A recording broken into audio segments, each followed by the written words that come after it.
If al-Hilal offer £120 million, I think Manchester United have to consider selling Bruno. £130 million expected, anything above is a bonus, because it would allow us to significantly strengthen at centre forward and in central midfield, with my top two targets being Victor Gyökeres and Adam Walton. But then you've still got enough money to go out and get a top quality replacement for Bruno in the forward line. I just think that sort of money, considering he is 31 in September and he's also on £15 million a season. It's hard to make a case for rejecting, particularly where United's squad is at the moment and also the financial limitations that we have. But if Bruno Fernandes was to stay, which at the moment probably seems likely, I do think he is capable of being the catalyst for a title winning side over the next 2 to 3 seasons, but potentially beyond that as well. And so in this video I'm going to analyse why I think Bruno Fernandes is world class, how Ruben Amorim can adapt tactically to get the best out of Bruno in the future, with a move to a deeper position in midfield and also potentially a system change being two things that I will be focusing on.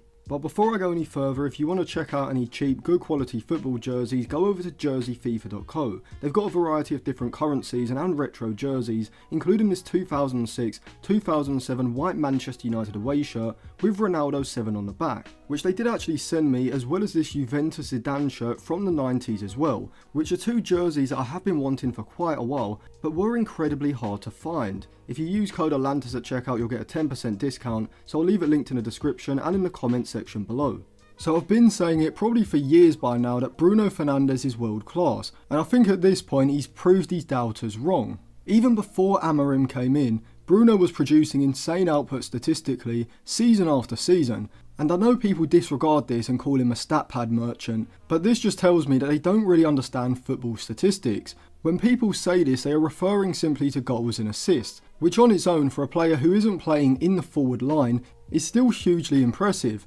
Yes, of course, he does take penalties, but he's arguably the best penalty taker in the world, incredibly reliable in big moments. If we get a penalty, nearly all the time we're scoring. But the stats I'm talking about are his XG assisted, expected assists, key passes, long passes completed, progressive passes, passes into the final third and penalty area, switches and through balls. And even if you go back to last season in the Premier League, which at the time was the worst Manchester United side since Bruno had arrived, using an awfully dysfunctional possession system that almost solely relied on quick transitioning attacks in order to create chances, Bruno's chance creating and progressive passing output was absurd. So if we look at Bruno Fernandes' FBref report from the Premier League last season, you can see that he's ranking in the top 1, 2 or 3% for nearly every important creative and progressive passing metric. And if we focus mainly on this season, over the past 365 days, when compared against every other attacking midfielder and winger in Europe's top 5 leagues, despite playing a significant amount of minutes deeper in the midfield double pivot, while still playing in an incredibly poor team that's struggling just to get 40 points in the league this season, his progressive passing and chance creation metrics are still incredible.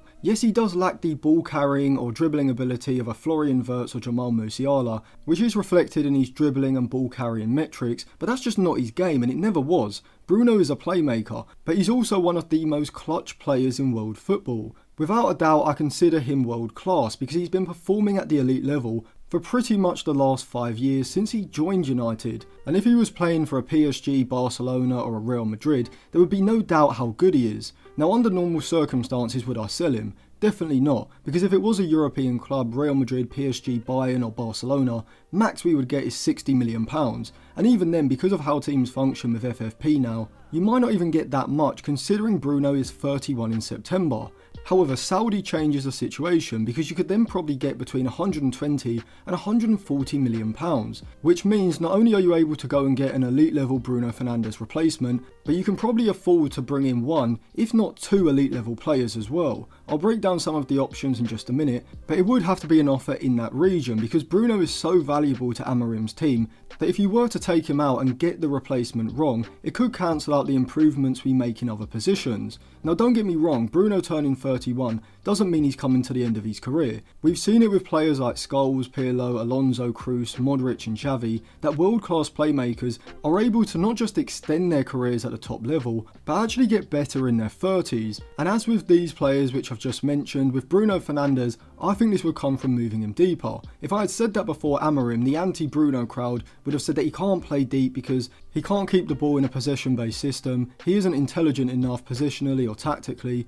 But now I think that's been blown out of the water, as Bruno has had several quality performances controlling and creating from deep. And whilst he isn't ideal defensively in a double pivot, he's shown in games against Arsenal, City and others that when operating in a deep and compact 5-4-1 shape, he's more than capable of performing that role, arguably being more reliable positionally than Mainu is there. If you keep him, you can either use him in the front three with Cunha and ideally Gyökeres, being more of a playmaker, dropping between the lines and into central areas to create, with Cunha and Gyökeres providing the movement in behind. However, even though pace isn't his game, we saw against both Lyon in the second leg and in the first leg against Bilbao that his football IQ is elite, making two perfectly timed runs in behind. One came centrally between the lines against Bilbao for the third goal, and the other from a wider position in the channel against Lyon. I think in this more advanced role in the front line, he can probably play there for another 2 seasons, before being slowly transitioned into a deeper Regista role, which in my opinion is optimal in a 3-man midfield.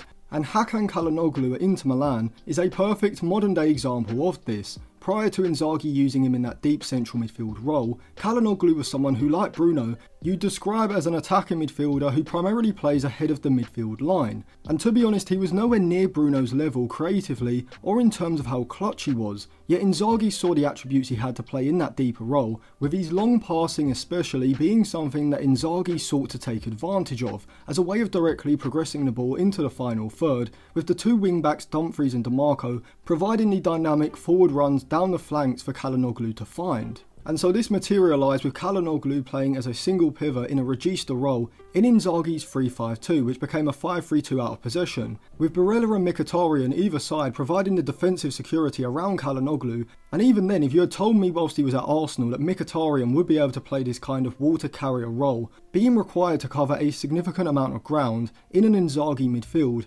even in his late 20s, let alone his mid-30s, I would have been in disbelief. Now, the intensity of Serie A being lower than the Premier League does also play into this, but we have seen Inter Milan's midfield function very well in the Champions League over the past few seasons as well. We also saw Conte do this with Pirlo at Juventus, with 2 of Pogba, Vidal or Marquisio on either side, and either a diamond or a midfield 3, and I think Amorim could do the same with Bruno, beginning his positional transition as early as next season. But how could he go about doing this? Well, before I tactically analyse that, let me get back to my point around selling Bruno. So it's not because I think United need to replace or even upgrade upon Bruno, far from it, but that sort of money allows you to replace Bruno's creativity and significantly upgrade the squad elsewhere, and if spent right, I think without doubt it would be a net positive. Although of course it does have to be spent right, and this is how I would go about doing it. If Bruno stays, we may be able to get Gyökeres still, but more than likely you may have to settle for Liam Delap. You could get Adam Walton, though without the Bruno money, you'd probably have to go with one of Stiller or Ederson for around 45 to 50 million pounds each, or even someone cheaper like a Manu Kone or a Lamine Camara. However, if you sell Bruno for 120 or 130 million pounds,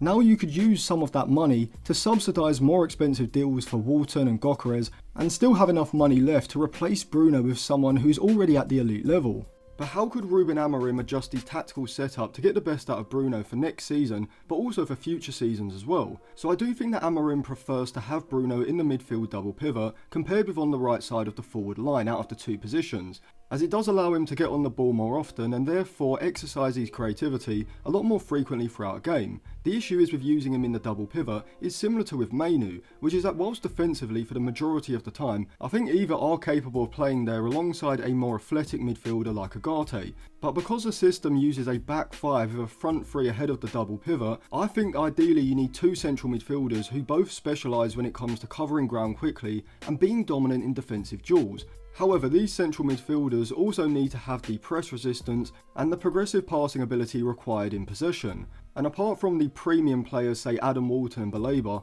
I don't see too many players with a skill set complete enough to be ideal, which is the issue with the 3-4-3 system. See, at Sporting in Portugal, the intensity, speed and physicality of the game meant that Amorim was able to use players like Morita there for his ability in possession. But in the Premier League, I think as United start competing with the top 3 and top 2, the midfield area defensively and athletically could be what costs us in the title race. And so this is why I do think Amorim needs to be more tactically flexible, transitioning between a 3-4-3 and a 3-5-2 more frequently when needed, which we have seen him flirt with at the start of his reign, but as of yet I'm not sure whether this is going to be something he consistently does going forward into next season. But with the tactical adaptation I'm going to suggest, the system does change slightly, but the principles are still the same, and the strategy in possession remains mostly the same, which is why I wouldn't really refer to this as a change of system, as I think the system is more than just a formation on paper, or the shape of the team in possession. See, rather than having Bruno and Cunha in the half space either side of a centre forward,